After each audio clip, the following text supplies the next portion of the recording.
This is Jason J. Lewis, the voice of Superman on Justice League Action. This is Mark Waid, writer of Superman Birthright. And you're listening to The Krypton Report. And you're listening to Krypton Report. Up in the sky, look! It's a bird! It's a plane! It's the Krypton Report! The All Things Kryptonian podcast, including Superman and Supergirl. We discuss games, movies, cartoons, TV shows, and comics. Find us on Facebook, Instagram, YouTube, and Twitter. Welcome to the Krypton Report, and happy spring, everybody. As of the recording of this, it is the second day of spring, and you know what? It did feel kind of nice today. Once the rain stopped, and it was sunny for a while, and then the wind came back, but you know what? It's Ohio, and that's what it's like. So, with me today, as always, the voice of reason, the voice of power, the essence of being at the gym, Mr. James Cole. Welcome, James. Hey, Tyler. Yeah, I am kind of the voice of reason, huh? I mean, yeah. And I could agree with that. Because with us always for this episode, you gotta look at it from all different angles, you know. We have. Go ahead. Sorry. Bryan. Hi, Bryan. Can you give me Greg? Oh, hey, kids. How's it going? It's going. It's going. So, with it being the start of spring, we're going to do something that I've been wanting to do for, I think, almost 2 years now, but just timing, we never got to kind of time it just right. We're going to start our review of Superman for all seasons. And it is a story written by Jeff Loeb and Tim Sales as the art, the team that brought you the great story that is Batman Long Halloween, Dark Victory. And yeah, so we're going to do a chapter of this each season. So it is spring, so it's time to do the first story that's spring. But before we get into this, here's a question I want to pose to you guys. I was thinking about this today. I was listening to some other podcasts, and they were talking about, people love talking about these different Batman stories and all this. And I got thinking, one thing I think that a lot of people might have with Superman and his stories is it seems that, and I'm not saying me personally, I'm just saying general public, they don't care about a Superman story if it's not something to do with his origin or his death. When you talk about, Superman stories, those usually seem to be, where everything falls. Think about just the Superman stories that people want to see adapted or talk about or that's really been, it's always like an origin or his death. What do you guys think? Wow. You're kind of blowing my mind here. This is stuff I never really thought about. Because even Red Sun is an origin. It is. All Seasons is origin, birthrights. Yeah, dude, you're right. I don't know. I mean, that's not particularly what I want. That's what I'm saying. It's not me. It's not my opinion. I'm just thinking about general masses. When you look at Superman stories that have been adapted, or storylines about that people talk about, you got to read this Superman or this. What are the best Superman stories to read? They come because even All-Star Superman's about his death. It touches on his origin, but it's mainly about him dying. Man of Steel, John Byrne is a retelling of his origin in a reboot. And even looking at my DC animated films that I have right here. Yeah. If I look at Superman. That's a Superman and Batman film. All-Star Superman, death. Superman Shazam, it's a team-up film, different. Superman versus the Elite, one that's not about death or origin. Superman, where is it? Unchained, or Unbound, sorry, is, based off the Jeff Johns run. So there's two of them that aren't about his death or origin of the film adaptations. And then the rest of them are all team up or Justice League films.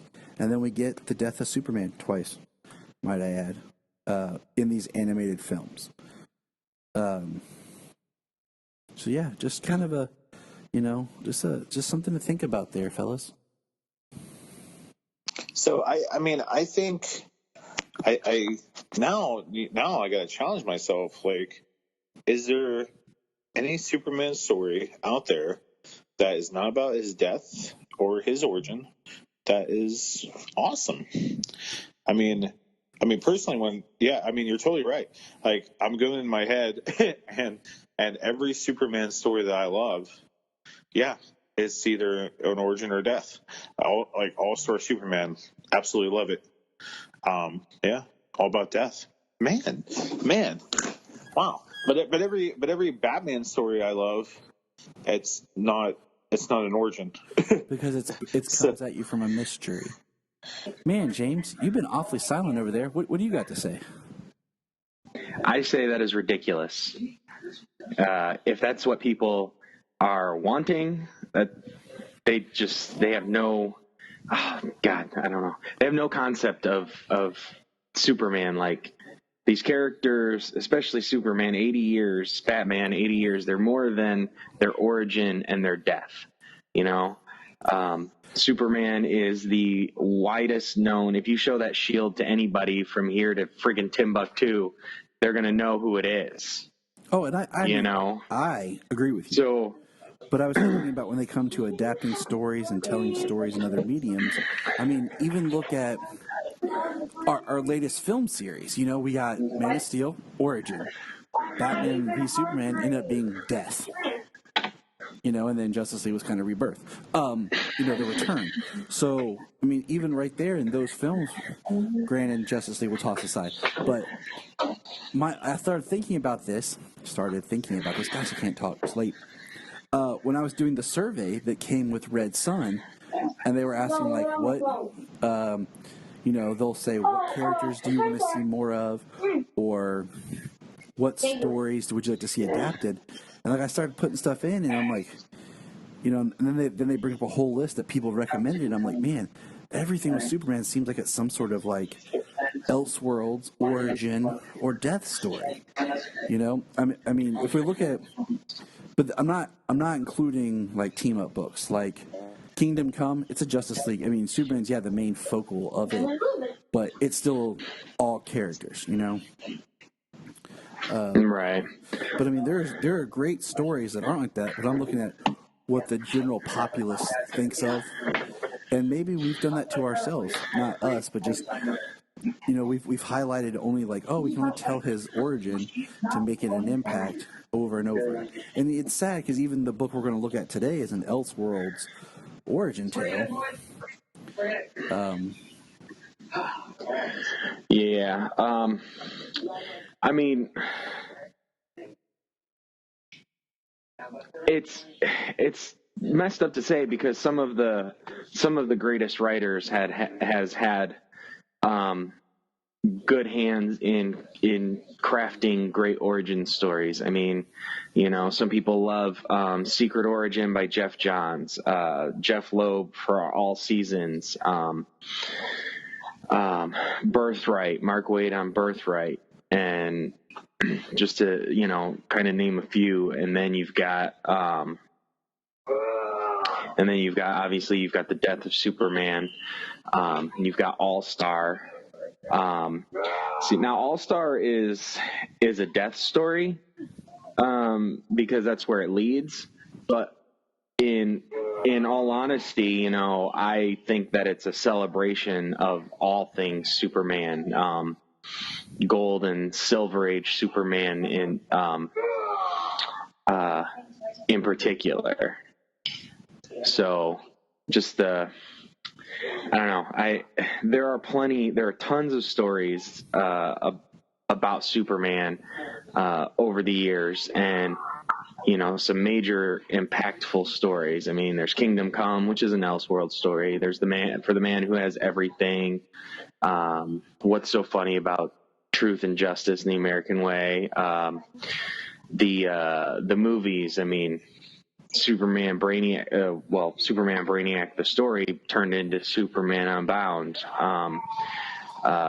Superman Batman Public Enemies and Apocalypse, So, I mean, there's tons of good stories that people are missing out on. I just feel that every time they start something, they always have to start with an origin for some reason. I mean, Batman, we know. Superman, we know. Spider-Man, we know. They don't need to do that. Like Homecoming, they just kind of jumped right in. They didn't even go over it in Civil War, And I proved that, that's something they can do with these characters. And, I mean, even Batman 89, we didn't really get a straight origin tale. Yeah, it wasn't an origin tale. It was just in the beginning of his career because he was an urban legend. It was just something I was thinking of earlier when I was thinking about, like, famous Superman stories that people talk about. Most of them are, you can't, right. Just the one thing about it is, there's been many great stories over the years throughout his career that weren't origin or death, but, you can't help the fact that some great writers have made some really great stories that take place at that particular point in his life and his career. So, I mean, that's just the writers who have done it and who made such a great, who did such a great job. So, my wife brought up a pretty good point as I was doing some research. She said it's because movies have made people desire a beginning and an end, not like a straight saga like comic books do. They're used to different styles, different actors. All these studios want trilogies, and they don't understand the story from the comics that they're trying to interpret. They don't understand story arcs. It's all, let's start a story, maybe we'll throw an end together. And you have all these stories not written by comic book writers, or really maybe even lover of comics. You just have people looking to make money. Mm-hmm. Now, I can't say I can't argue her there. Now I did some research. What are like ranked by people and fans the top Superman stories, and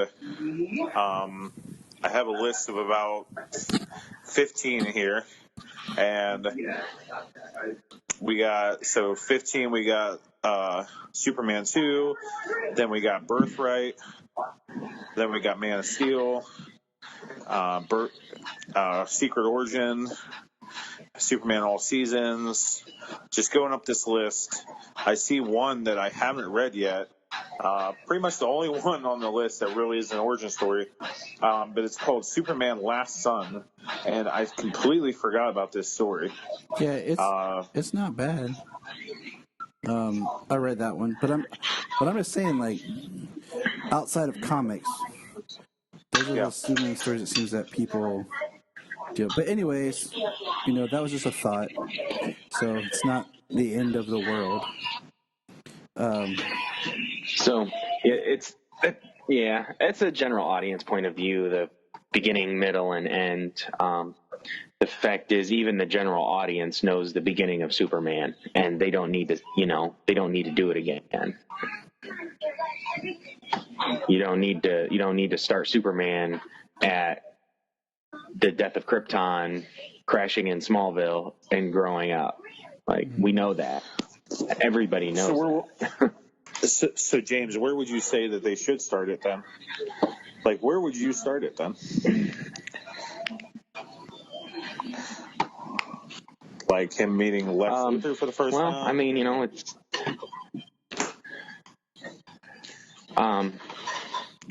maybe this is a different... I would already start it. I would start early. You want to start... Yeah, you want to... I mean, I don't want to start... So if I was to make, if I was going to be making more of a long line of movies or something, or say a series, because these characters lend themselves well to long form storytelling. But it would start fairly early on, but not origin. He'd already be in Metropolis. He'd be Superman doing his thing.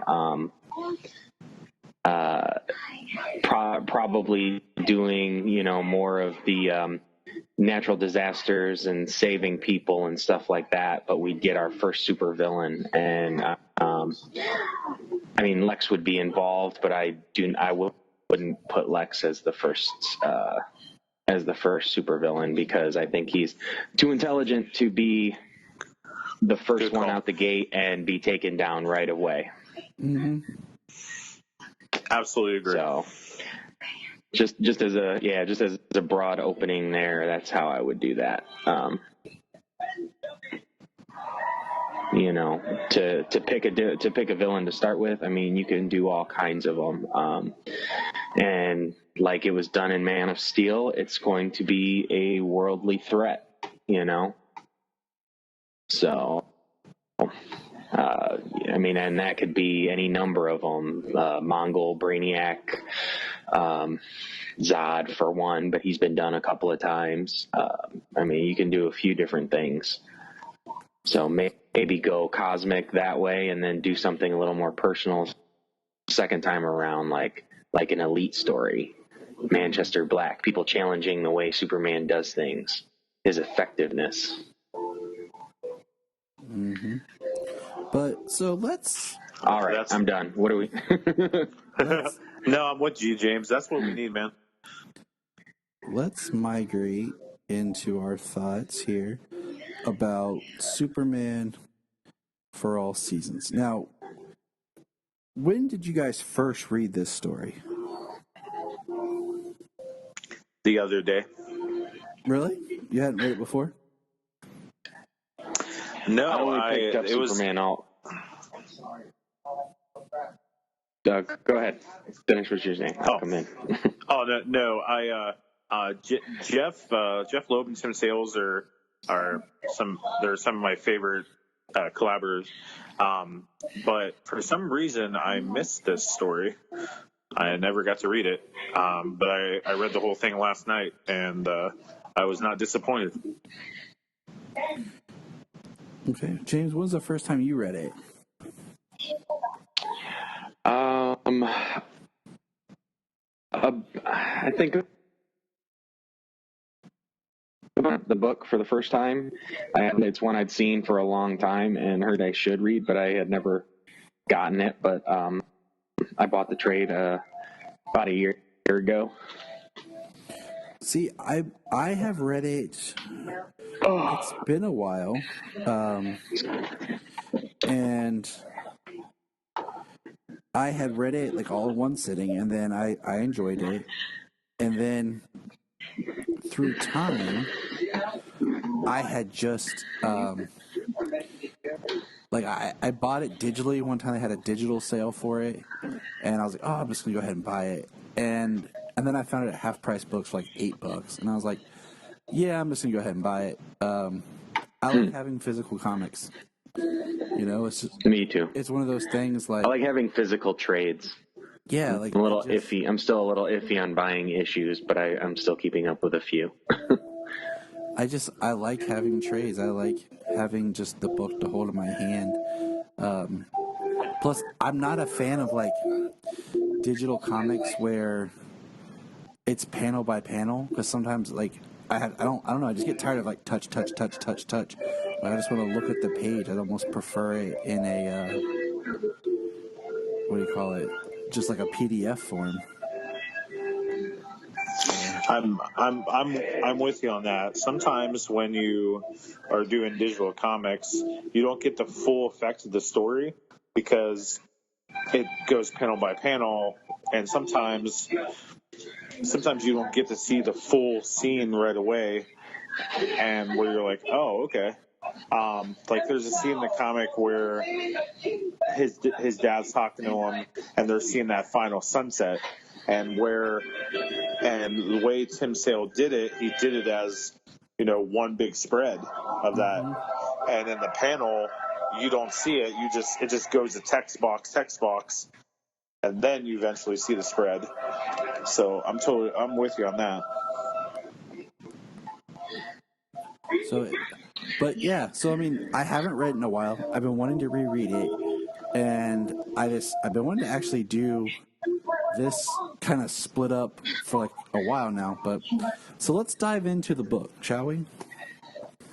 The first thing is that I really like is it starts off. It's narrated by Pa Kent.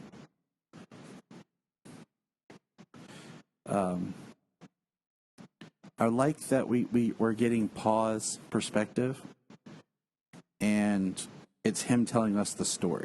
No, a lot of Superman stories, it comes straight from Clark's perspective, and what I really enjoyed about this is each chapter is a different perspective of someone else in his life, and I like that John Kent here was much older, because you kind of get this older man's wisdom to start it off. You get this, this is my son, and The old man would say that. He says, yeah, a man's son, my son, Hey. Clark. Yes. But this was the inspiration for Smallville, so let go. I like the way it just looks at, Jonathan talking about what it means for him and Clark, and he's telling us as we see him working, plowing, and he hits a rock, and he's trying to get that rock out, and Clark just lifts it up, and He's like, "Where do you want it, Dad?" And John says, "The boy's got a lot of Martha in him, and let's leave it at that." That look he gives him, though, when he lifts the rock up. The way he's drawn, it's like, is he frustrated at Clark that he can do that, or is he frustrated that he's an old man now, and even with a crowbar or even with a pry bar, he couldn't get it to bud. And I feel like it's some of the latter, like he's getting older, because there's a line coming up here soon, and we'll get to it, where he references how many years have passed. We see them at dinner with Lana, and, I like the idea of spring. Like, we start our story in spring, and the idea that things are growing, maturing, changing. And this is all about Clark finishing school and growing out of being the homebody. Like, Clark's insecurities about himself, and then we have Martha and Jonathan on the porch, and he's telling her, and like in this, spring is about growth and change, and we see that Clark's powers are coming more to fruition at this time. And yeah, because he develops his X-ray vision while he pretty much develops his X-ray vision while he's sitting in the diner. Well, here and he remembers Jonathan and Mark are talking, and she mentions he'll hear us, and he's like, he's on the other side of the house, and we follow the panels as they're still talking to him sitting in his room. He says, how could he possibly hear us? And we know he's listening to everything that they're saying. Right. And then in the diner, he it seems like he sees through the wall or something, or maybe he's hearing it, and that's when he realizes he forgot to get his hair cut, and then he has the X-ray vision, and he sees back into the diner of Pete and Lana, and he's obviously gotten his hair cut previously, otherwise he wouldn't be going to the barber, and then his hair snaps the scissors. Exactly. So even his invulnerability is just beginning. See, and to step back a second, I like this double page spread of Clark walking with Pete and Lana. Of just, we really get some detail of the town, and The issue of like Lana, the way she looks and she's drawn, like she is infatuated with Clark, and it always seems like Clark is like looking off in the distance. And you even have Jonathan at the top in his narration. Sometimes when the corn was planted, it shot up too soon. The roots hadn't taken hold, so the stalk supports its own weight. The corn would turn sour. I don't know if Clark knew how lucky he was growing up in a place like Smallville. Clark had known Lana Lang his whole life. Her Aunt Ruth, difficult as it was, raised her. And then he says, Martha always said Lana had her cap on being with Clark, but I never saw it. So Lana just plans on life with Clark, and he knows something more is going on. And then I like the art when they go into the diner, just how busy it is, how much detail of just the life of Smallville that we get. Everybody's a little... It was very...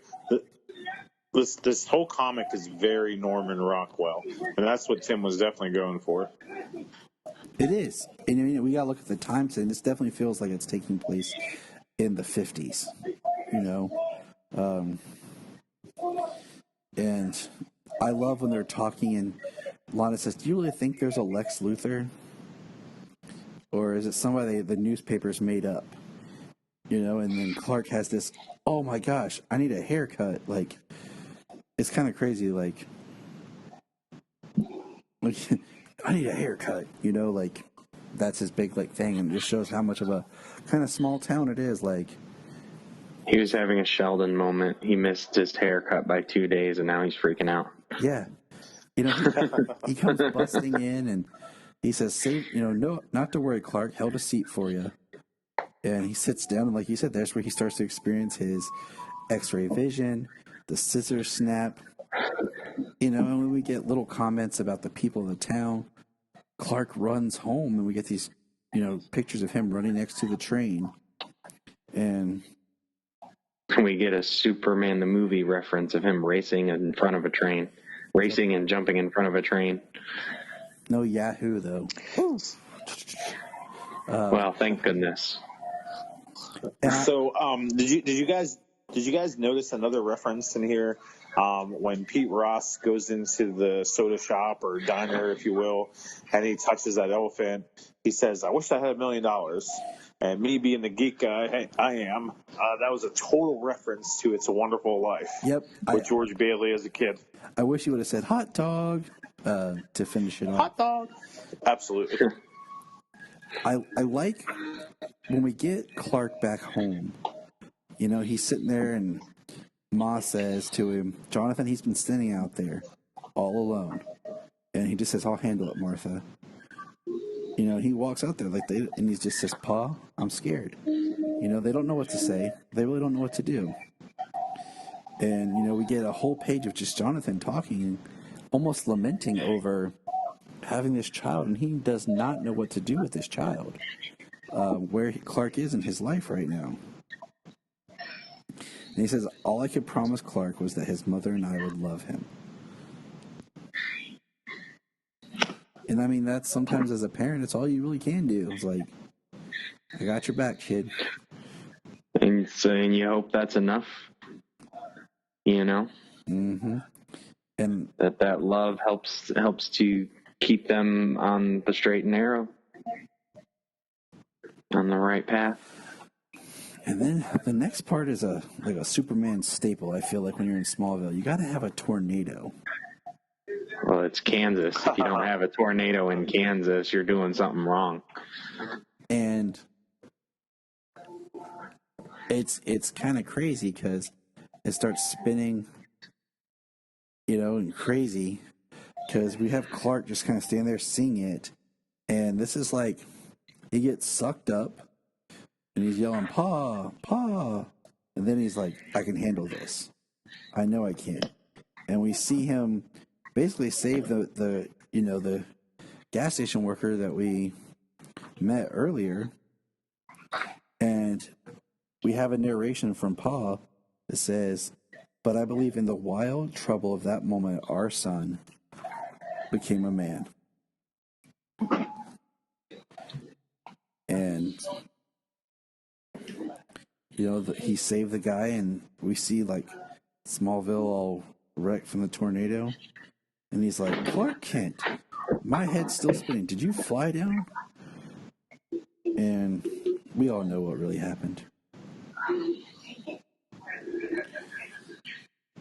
And the next scene is Clark running home and finding his parents okay.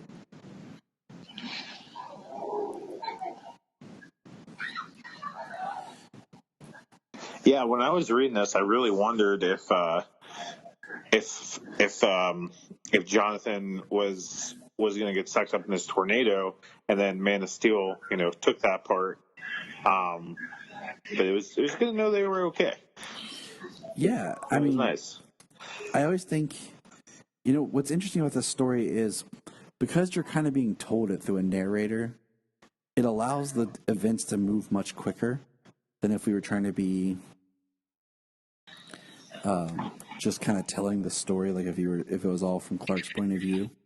And it's interesting that in the short band of this story, we were introduced that he had strength, and then we got hearing, vision, and vulnerability, speed, and flight, like really quick. And we have Clark flying and bringing the tractor down, and he says, "I could have done more." And Jonathan says, what he said, the look in his eyes, "I could have done more." And he says, "I know my son, it would haunt him from that day on."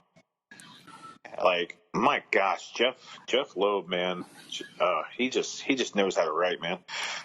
And I agree. Like he does, and this book is a great kind of template for just building a good Superman story and like the beats to hit. And I think it's interesting because here we have another example of Clark seeking advice from a pastor, and he's and the first thing.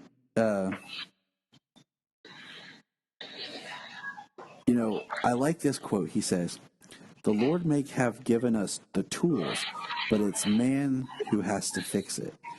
And that's like putting in perspective, like, what tools does Clark have?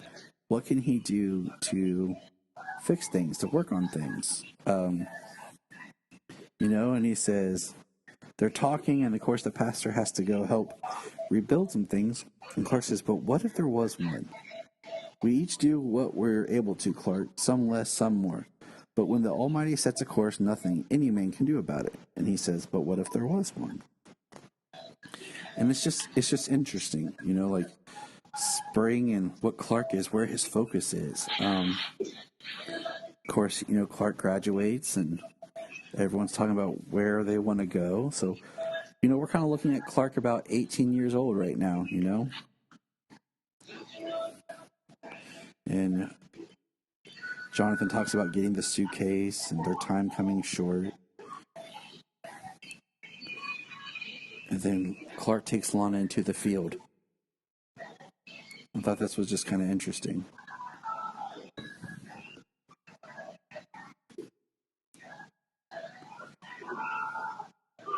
Like, do you think that he should have told Lana? Like just, I don't know. I always look at this, Clark and Lana thing, and I know that she was his like best friend growing up, and she just loved him so much. But so do you think like him telling her that, "Hey, this is who I really am," like that's just a moment of full closure for that Lana she can't be with him, like this guy has more important things to do? Because then on the other side, like, Lois is good enough for him. Like, why couldn't Lana? I don't know. I like your train of thought. What I mean? You know what I'm trying to say? Yeah, because it's one in the context of the story, because the way we're moving, the pacing, and the way it's designed, him telling her works, because it was always supposed to be in the comics like Lana was like one of the first people he showed his powers and stuff to, and demonstrated it too, and like you said, like it shows that he is in this story. Lana is very much like, I'm gonna stay at Smallville. Smallville's my home. and he's trying to show like I'm bigger than Smallville. Like I have to go. Yeah. You know. Yeah. It's you. So I don't know. You're along the lines of Lois is good enough, maybe Lana isn't, or something. I guess that's what I'm trying to get across. Like, why I more or less think it's not. It's not Lana's not good enough. It's more that at this point in his life, he's trying to figure out, who he is and what he's meant to do and what he can do. And, for him, she's a good friend. As Tyler was saying, how she was, in a lot of stories over the years, Lana's loved him, wanted more from him. And he was more, friendly with her. Maybe for reasons, that they kind of, used to nauseum in Smallville, where he was afraid of what he could do if he were to get close to somebody. So, keeping a distance for a relationship from her that way. But he was looking up and above, and he was looking over her and past her at the time. And then by the time he meets Lois, then it's too late for Lana. Yeah, it's kind of like, if you just kind of look in your own life about stuff like, there's people in your past that, yeah, maybe they were a great person at the time or someone you could have been with, but you had to grow into you, and, you had something to do, and that you just kind of grew apart or things changed, One thing that I always said that in the early episodes of Smallville, when you met Chloe, was if you combine Chloe and Lana together, that's where you get Lois. And that kind of showed where Clark was. Like, Lois ends up being like the dream girl, but also his best friend. Yeah.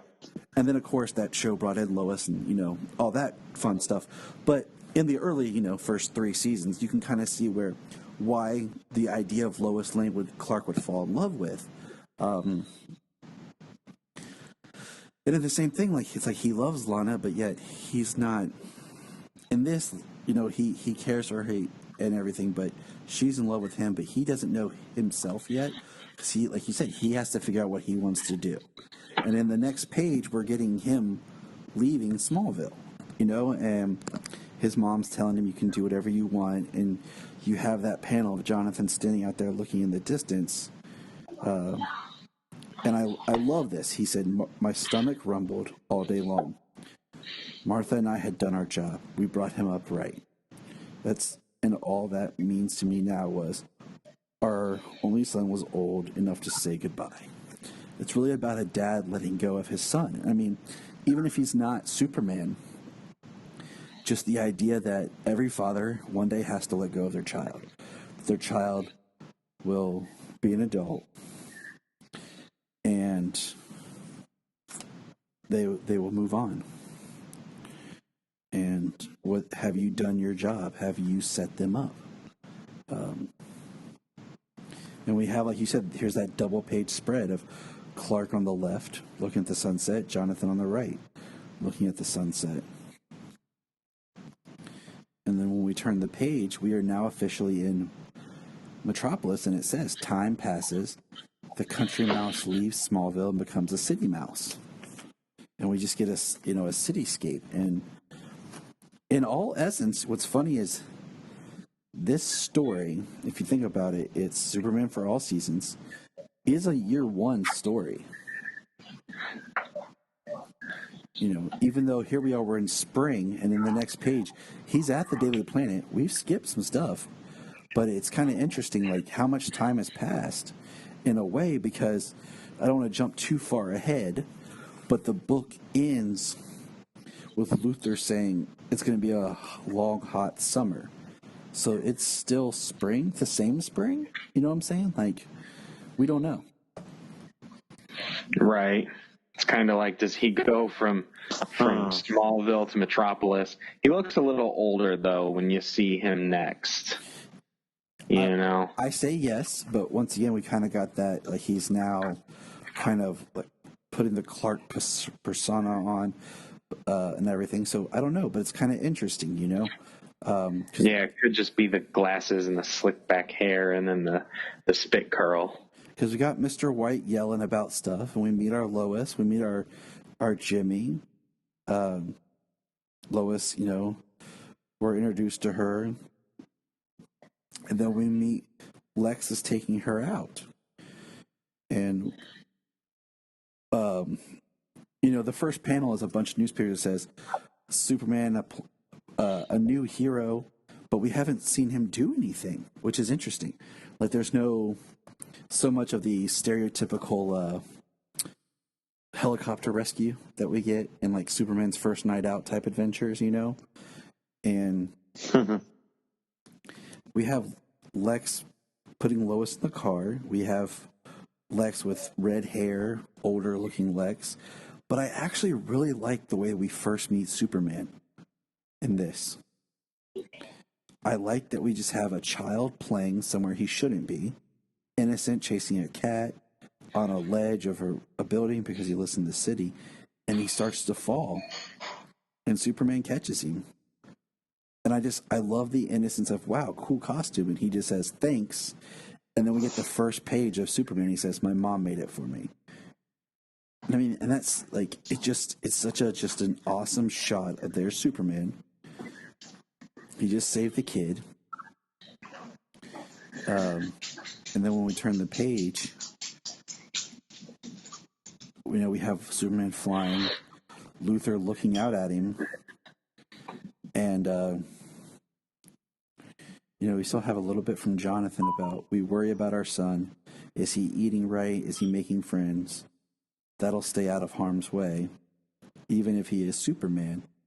And then we have like Luthor watching him, and the closing thing is, it's going to be a long, hot summer. And it's just interesting because, you know, we don't, that in spring, it's all about Clark, and then we get just a touch of Superman set up for what the next chapter would be. And I think the storytelling is so simple by using the different narrator. So it's something that we'll, you know, expand upon as we go. But I don't know. I always love in Superman stories, like we talked about, like the origin, and maybe not so much the origin, but just I liked the Smallville time.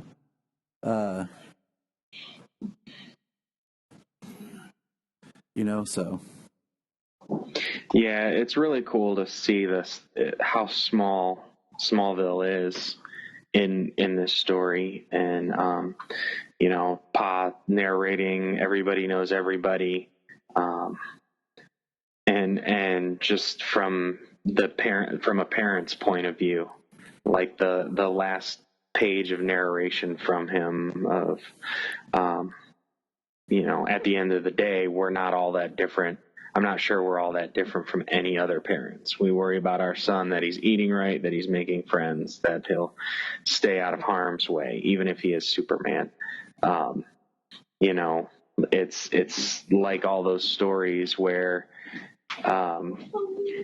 Superman goes home and Martha Kent is asking him, have you been eating? You look thin or whatever, and he's, Mom, I'm Superman.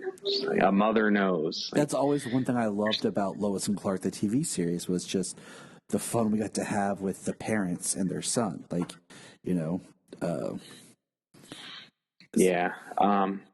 Like, I've understood over the years that from a long time ago, when he was found by an elderly couple. So by the time he grew up, his parents were old. His dad either have died or mostly has died, and his ma was real old. Mm-hmm. I like over the years that they found him as more of a middle-aged couple, a younger middle-aged couple, and by the time he's grown, they're adults. I don't think I like the stories where Jonathan's still alive and he's got interactions with both of his parents. I do too. I like the idea of the Kents being like mid-30s, like when they find him. Kind of that idea of they're struggling with, okay, we're about to be. Are we getting to be too old that we can't have kids? Like they're struggling with, we're not young anymore. We're starting to get older, and they're not old parents, but like they're the kind of parents that, when the son's in school, a lot of the other parents will be younger than them, but they're not grandparents yet. They're not that old. While I do love the older John and Martha and Lois and Clark, I can relate more to those mid-30s ones, like in Smallville and stuff. And I guess I'd have to say I like the mid-30 ones when they find Clark in the mid-30s, because that's where I'm at. Clark being 10 and John being 45, and Clark turning 15, Jonathan's 50, just where he's a little older, but he's still not grandpa, so that when Clark's 30-year-old man, then Jonathan's he's older, but he's still he's like in his 60s, so he's older, but anyways,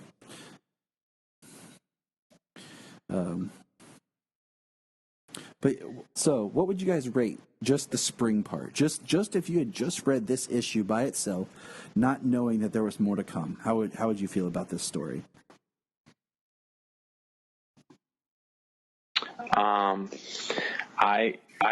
I really like it. It's from the narration is great. The coming from Pa Kent, just being a father, the Clark learning, it goes by really quick.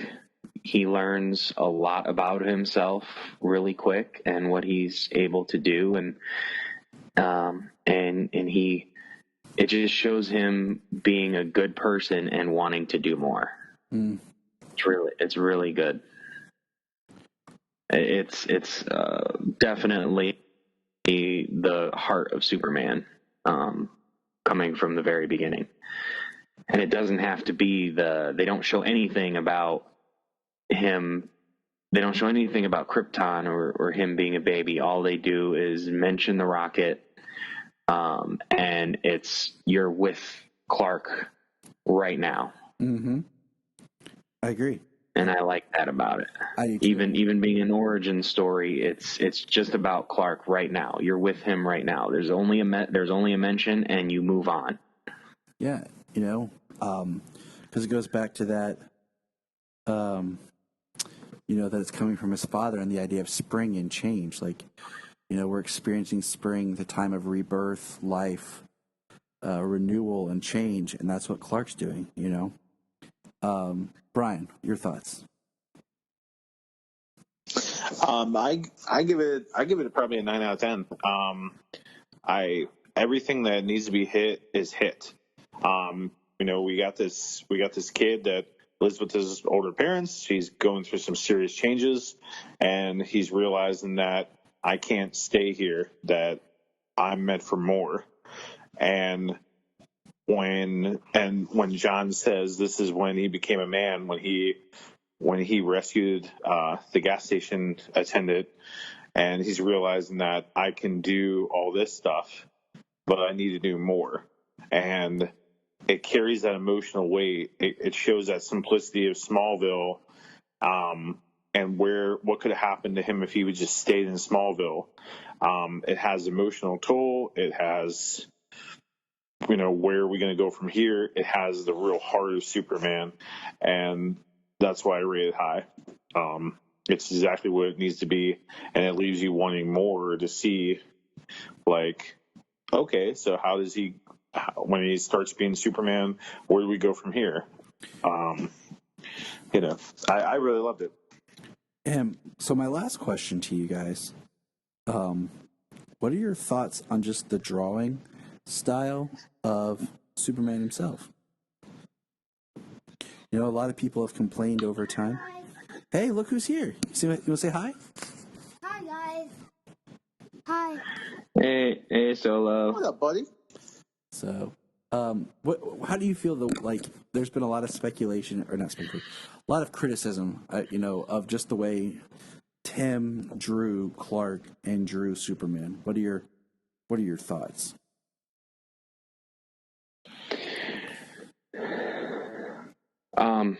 Well, I mean, he's massive. He's a mountain of a man in this. He towers over everybody. When he's sitting next to his father on the porch.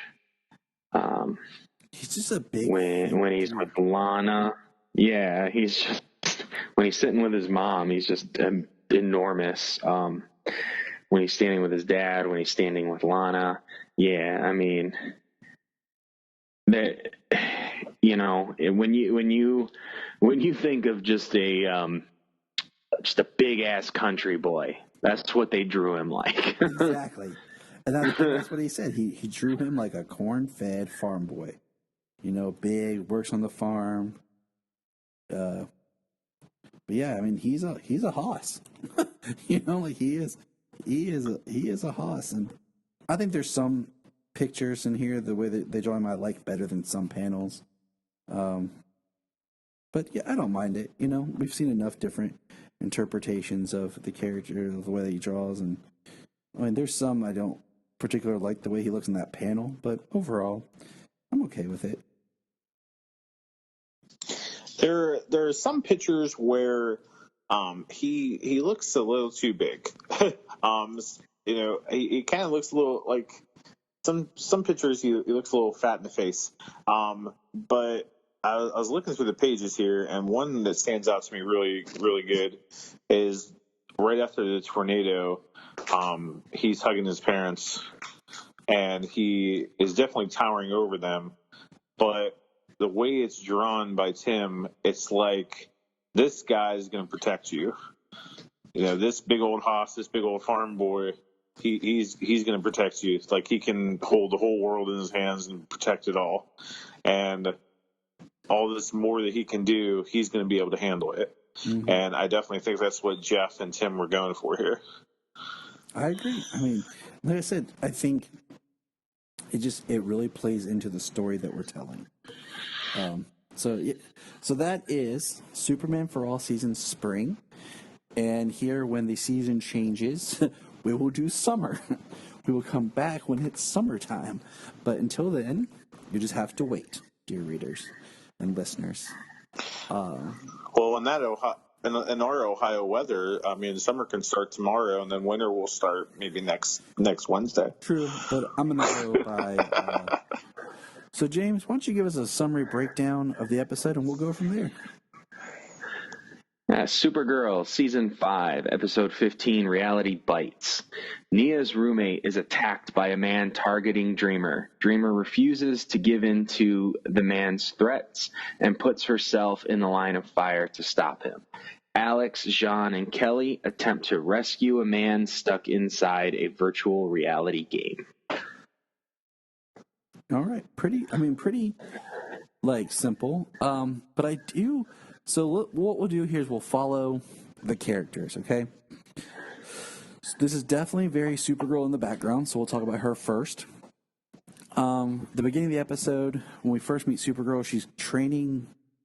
It feels like she's training in a virtual simulation, but no, just randomly, her and Nia stop a Dominator. It's just random. And that was weird, but she decides she's the Dominators, the Dominators CG this episode kind of looked cheap. Yeah, it did. Yep, it did. But we let it slide just because they're trying to give us more than they can always afford, and I respect that, you know. Yeah. But then we see that Kara's going on a date with William, and she's you know, she comes in and tells Alex like which color, and I'm like, Kara Danvers should never wear blue. Just throwing that out there. Kara should never wear blue. Well, that's why when she went out on the date, she was wearing purple. Exactly. She needs to never wear her colors. But really, I mean, she appears in a scene to comfort Nia after the events. You know, and that's one of the, you know, she's there, and then she appears at the end, and we see her play pool with William, where basically she puts every ball in the pocket, and then she gives Nia a speech, and we'll get there. But really, she did not play a large role in this episode at all. No, Supergirl, yeah, she was backseat in this episode, most of it. The next through line here, so we have Alex. So when the episode opens, we're opening another episode with somebody using the new Obsidian. And like I've said before, they're basically building the Matrix. Which is like 2 weeks ago or something prior to, was it 2 weeks or 2 months ago prior to Obsidian's release, prior to its rollout? Right. It was 2 something. I missed the... It was 2 weeks or 2 months prior. Because even in this, I had to think back. I think it's 2 weeks. Did they roll it out? Because they're about to launch like the next upgrade to it. And I couldn't remember if they actually were able to launch the first round of Obsidian virtual reality, because they're working on making it better in the next level, because that's what Kelly is testing at the beginning. Well, they said that they said that they rolled out the first one, and oh gosh, who said that they tested it? I think Gemma said that she tested it or something. I might be wrong, but this is like the second round, and this is where it's getting like toxic, and things are affecting them in real life more, and they can't hit the fall safe. So we get that. Well, yeah, that's a bug that was in it before it was released, before its rollout. And we meet Mr. Bates, and that's kind of where the episode ends, and then it jumps forward, and then we have Alex training with Jean using her new Martian weapon, and, you know, training's not going as well as she wants. And we learn that Jean gets a case where they have to track down this guy's brother, and in it, Alex, is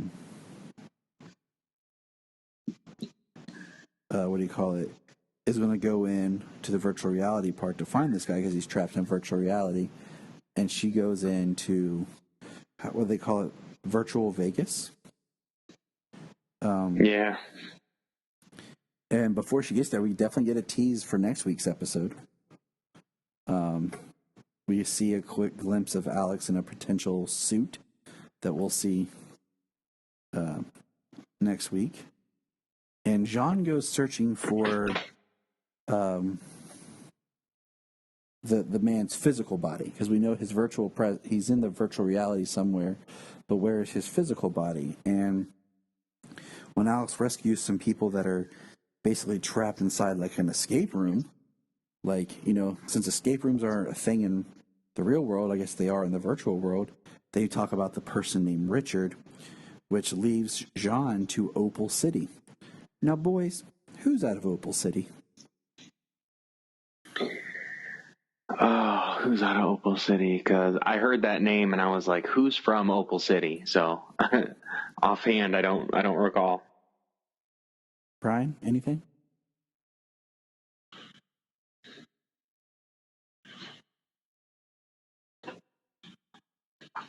Oh, okay. The question, if I'm not mistaken, now I'm second guessing myself. Starman. Is it Starman? I thought it was the question too, or is that Hub City? Did I get Hub City wrong? I think Hub City. Hub City sounds familiar for the question. But there was also multiple questions. Well, Renee Montoya is from Gotham, so and Vic Sage, I think, is from Hub City. I know it's Starman, but Opal City is Starman, and it's probably where we're going to be in Stargirl. Probably. So this coming late spring. Yeah, Opal City is definitely Starman. My bad. But so my thing is, I put notes here. The question is a character that should have appeared in the Arrowverse by now. And we find out that virtual reality is now being used. People are having virtual affairs, and this man found out his wife was having basically a virtual affair, and Alex, is trying to get the guy out. We find out it's Mr. Bates, who's a computer programmer. His name was Richard Bates. Should have been like Patrick Norman or Norman Bates. But, and then, eventually Alice gets out. She saves the guy. But what kills me is Kelly's like, oh, there's so many moral and ethical things about VR that we just didn't think about. And I'm like, really? Like, this wasn't something that was addressed? Or, like, how people would use this type of virtual reality? Like, she's a psychiatrist by trade. Like, the reason she's involved in Obsidian is because of her her psychotherapist background. I would have assumed that it was her job to consider the implications on what people would or could use this for. So it's pretty lazy writing, I feel, just with her saying that this, we didn't think of this. Like, no, like, that was your job. Yeah, like, that's why you were there. So if you can do it, it's kind of like, if you can do it in the real world, you're going to do it in the virtual world. And you'll probably, the virtual world will also give people freedom to do stuff that they may not have been able to do in the real world. So it brings up a whole lot of moral and ethical questions. Like creating this escape room, this escape mansion, where you could basically torture somebody without really causing them a physical damage at the time. I mean, what the damage you do to their psyche is something completely different, and that's what they discuss here. But yeah, it's pretty interesting though how the guy they were testing in the beginning and the fail-safe button disappeared. The glitch happened to him. This guy was a friggin' computer engineer, and he was the one who it happened to, so he was able to recreate it in his own little quarter of the virtual reality and trap people there. It was kind of just like a sick coincidence. Right. So, that wraps up kind of that angle. We got no Lena in this episode, no Lex, no Andrea Rojas in this episode. So, well, she could have been there. She's a shadow. She could have been hiding in every corner of the shot. I mean, it is possible. So now we're going to talk about our main focus, which is the Dreamer storyline. So I will say this episode, I think, would have benefited had they started building this up for the past few episodes. Even if they would have put something in the last episode. Like, if they would have, say, 2 episodes ago, Mia catches on through the media about trans people being murdered, or like one of her people of her community says something, and like it's like a serial killer of her trans people, or like she kind of starts to piece stuff together, and she has this kind of inkling, and we see it kind of building. And then this is where it or comes just something about transphobic people, because it feels like there's a lot of emotion, a lot thrown at us in this episode where she talks about her community, her people, and it's like, but you've been absent for so much. Like the last episode, she just appeared out of nowhere at the end. And we even talked about how all of a sudden, she just kind of arrived, which, I mean, it makes sense. But at the same time, like her as a character is just absent from the story. So Yeah. I really think it could have been a really kind of neat thing to build up this kind of idea that. And even mostly from the episode before, which was It's a Super Life, which is the 100th episode. She wasn't involved in that one either. And that one's okay. You know what I'm saying? But if we had this like plot thread for like a story of Nia trying to discover that somebody she catches waves, or we had gotten introduced to her friend sooner, because it's one of those things where all of a sudden she has this friend that she's super close with that we've never met, that all of a sudden has a trauma because we met her. Did we? That's her roommate. Maybe I just forget. That's her roommate. We've seen her roommate before. I don't recall seeing her roommate. Was it this season or was it last season? Maybe that's what it is. It's just it's just been so much. We've had Crisis and everything. Yeah, it's her roommate. She's been there. I'm thinking it was last season when we were more getting introduced to her, because she was involved, I think, more before she became Dreamer. Maybe that's what it was, but maybe then in that same instant, this episode may have worked better last season, because, she says something to Kara about her people and all this being hated. Wasn't all last season about hating aliens and targeting aliens and outing aliens and killing aliens? And, wasn't it all about alien death? Right. So and I mean that affects Dreamer too, but I'm just saying, like, it just seems like in the context of the character, like Dreamer went from like very timid to all of a sudden like, I'm gonna murder this person, and I think that's a huge step. Like I would have liked to seen some more build, some character develop to like get her to that point, but she just went from 0 to 100 like a Vin Diesel race, just. Well, I mean, last season, like, she was involved.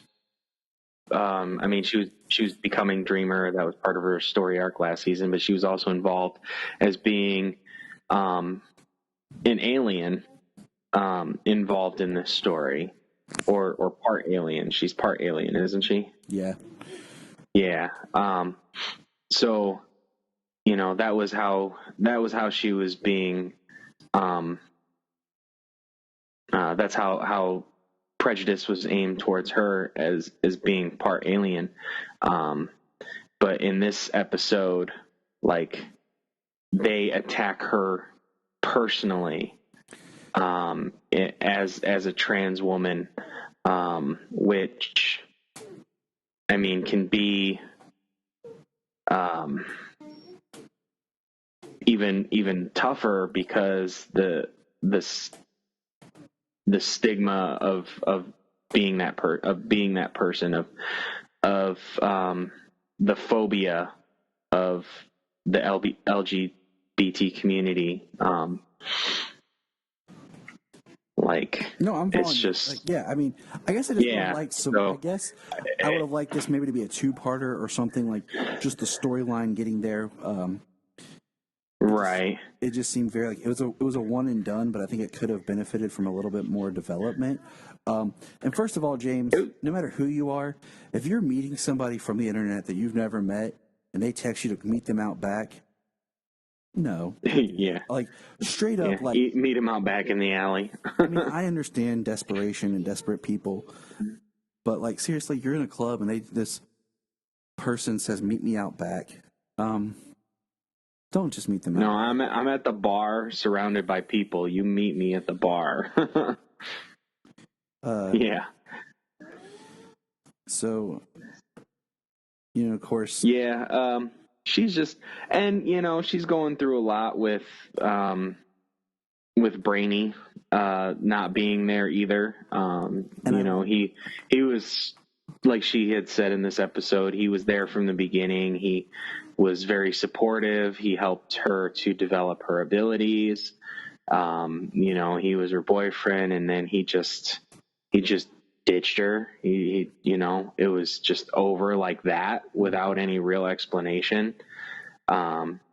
So, she's hurting, and she's hurting, and she's depressed, and then she's attacked personally, and not just about, and she's attacked personally on her, on how she identifies and what she how she is.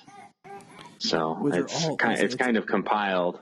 Then they attack her friend, her roommate, It's all valid point. I mean, like story beats. I just wish it to give it a little bit more, because it just seemed like it came out so quickly. I do like how right. Well, we've discussed the let some things breathe, cut some things down. Like, it seems like they get something like this, and then they ram it at you real fast and hard. They don't give it room to breathe. And then there's other things where they're like, let's just stretch it out as far as we can. It's like, exactly. That's probably something you can ram home. And exactly. Like Brainy. My one thing is, I think Brainy could have found this guy a lot faster, because we get Nia basically puts herself out there as bait to confront this guy, and I think what Brainy probably could have found even faster. But Brainy does pull up all the information on people who are part of anti-trans hate groups that are threatening them, taking credit for murders, and finds the clues and stuff. And he turns over this huge file to the police about what's going on, and he does this without the knowledge of anyone else knowing. And I like that, because I like the story arc with Brainy right now. I like that he's having problems. I like a little bit of the different characterization of Brainy, just to kind of change it up, because things, like we said, can get stagnant. And then, so we get the big climax comes where Dreamer has the dude by the neck, and she could kill him. And Kara shows up, talks her out of it, and then later Nia's on the balcony at Catco, and Kara shows up. Well, let me say, Supergirl shows up, talks her out of it, and then Kara shows up and talks to Nia, and she has a breakdown about how she didn't want to be a killer, but what that guy did to her and what that meant to her, and it's impactful. Of being, look, I we all have our own belief systems or whatever, but at the end of the day, it's about love and compassion, man, for all people. No matter what you believe, your gender, your race, your creed, it should be about I have enough respect and compassion to you as another human being. Hate is never the way. And I think that it's what's sad is that people, just because someone is different than them, will decide to degrade them as a human person and hate them. And that's heartbreaking that, people suffer because of just other people's hate for no reason to them. Yeah. And I'm not going to get... Yeah, that's heavily prevalent, unfortunately. I'm not going to get lecture. I'm not going to get on a soapbox and preach or any political or anything. I'm just saying, at the end of the day, we're all human and we should all love and respect each other. It's just that we are people. We all are on a journey that's going to end the same way. Yeah. The fact that beliefs are different, is no reason to hate. People are allowed to believe different things. People are allowed to have different opinions, and people are allowed to be who they are and like who they like and enjoy what they like. And, you need to, as long as it's not, hate filled and hurting people, it's not hurting you that somebody else is doing something that you particularly don't believe in. But to hate on that is just, it's sickening. And that this episode ends on a weird spot. And I'm not going to get... I've seen a lot of people theorize about how it ends and why they did this. And I'm not going to get political, because we just talked about people have their own opinions, so... But it ends, and it makes me sad, because I feel like it's a disservice to the character but we find out that Jeremiah Danvers is dead. Mm-hmm. Alex gets a call, and he's killed off screen, and we find out he's dead, and it ends with Alex telling Kara, and it kind of sucks, and that we didn't get kind of one of those episodes where they show up, he's back. It could have been a really great, having the parents back, and then Jeremiah dies in some act or whatever, but he is killed off screen, and that's the end of Jeremiah, and we'll see. Yeah, if he would have gone out in a heroic way and been killed and had an impactful death scene. But maybe that's one thing that drives Alex into the virtual world next episode. And as far as I know, the next episode is coming out, and then I think the episode after that is coming out as well, but that could change. Yeah, as of right now, it looks like March 22nd and March 29th is episode 16 and 17. So, we don't... Alex in Wonderland and Deus Lex Machina. And then we don't know how many episodes are left that were not filmed, what we'll be getting in this season. So, yeah, if it was shortened to 20 and they still had episodes to film, they may have 3 episodes yet to film before the shutdown was done. But it also... Or before the shutdown was made. But it also kind of goes back to sometimes with production schedules, like they might have shot stuff for an episode that before they shot stuff for an episode that airs. So like they might have shot something for like episode 20, or episode 20 might be done, but they haven't shot 18 or 19. You know what I'm saying? Not just thinking those numbers, but like, sometimes stuff's out of order depending on scheduling, people, availability. You know what I'm saying? So we don't know what's actually been completed. But yeah. Yeah. So going back to, yeah, it really does. Especially in the world we're living in today. Yeah, we're all quarantined. This is where virtual reality, everyone will be like, yeah, hook me up, man. Right. Virtual reality would be huge right now. But, we were talking about Brainy. So a couple of things on Brainy this episode. He's still, he still cares about these people, especially Nia. After this happens, he's keeping tabs, and he found all this information on these hate groups that he turned over to the police. My one question is, he's the director of the DEO, so why is he working from a desk in the middle of the room like he's still just the computer IT guy? Why is he not in his own office being able to find this stuff, worried about hiding it from everybody when his computer should be facing him in an office where nobody can see from the other side of the desk? Yes. That's one. I almost wanted him to show up. Like, he's supposed to be more techno-organic, but they're kind of done him a little bit more organic and everything, so...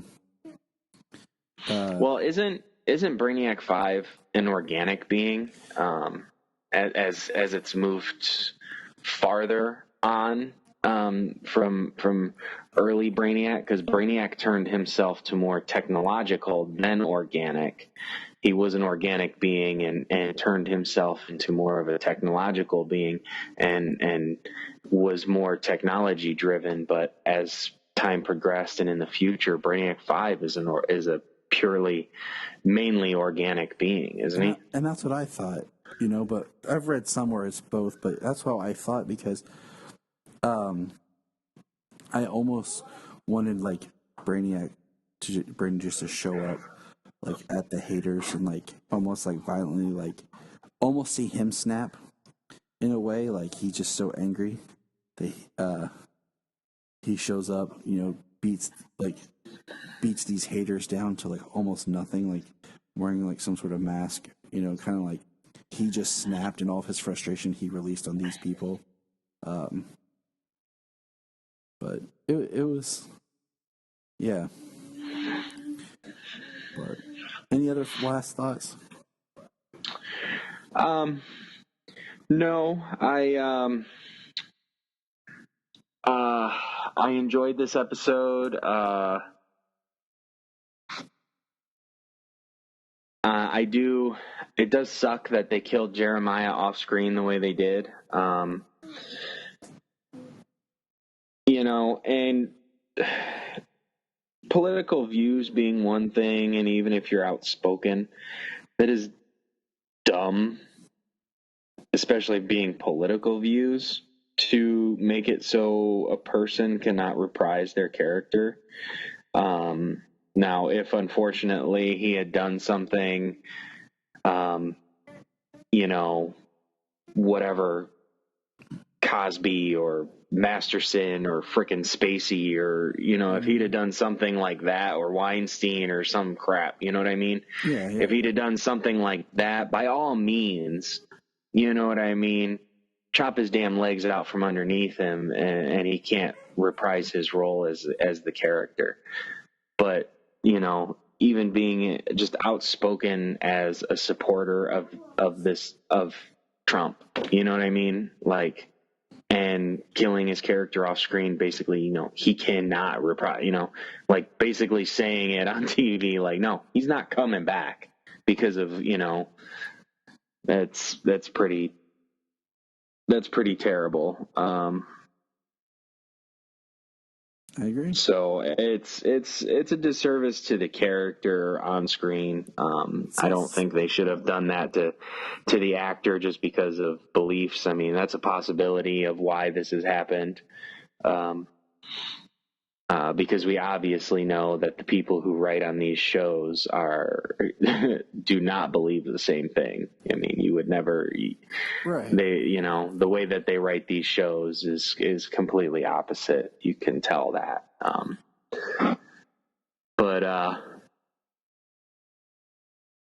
And that's what. So it just sucks, to not be able to see him again, on the show. I mean, I don't care about his political views. If that were to be the case, it's not typically how I judge somebody. Yep. Even though, and just like we were talking, their beliefs may be stupid, but, it's not something to hate on them for and, to hate somebody for. So. Yeah, I hate when they kind of kill characters off screen. I feel like that's always reserved for those instances where the actor has passed or something like that has occurred, where you're trying to respect the character, trying to respect what had happened, but you're trying to find a safe way of doing it, kind of like with Virgil Swan on Smallville. Right. So. Oh, who else? There's been a couple. That's happened a couple of times. I mean, heck, Riverdale, Luke Perry passed away. Exactly. So yeah, they try to do something good with it. And I don't know. It doesn't really feel that way. He was only in a little bit back in season 2, and he hasn't been back since. And he was such a big part of like the mystery of season 1, but yeah. And then he was there in season 2. I don't know. It's just it just sucks. Yeah. I mean, I'm not a supporter myself, and I know you're not, but still, that's a stupid reason if that were to be the case of why he was written off. It does do a disservice to the character, and if they are, I don't know, it's just to do that to the actor as well. I mean, were you never getting him back? Were you planning on getting him back? Do you decide not to get him back? Right. I mean, but hopefully as a story point, it will be something strong and driving in the next episode or so to come, especially for Alex. For Kara, it is her adopted father, and there is no, they were very strong in trying to find him and loving him in the past in other episodes, back from season 2 and stuff. But this, that is, Alex's father. She was born and raised, and they lost him, and then they found him, and then he was just gone, but now confirmed dead. So yeah, that's definitely going to be something strong, something hard that Alex has to deal with personally. And we'll just wait and see what happens with, next week's episode. And until then, good listeners, Look up in the sky. Look up in the sky. Look at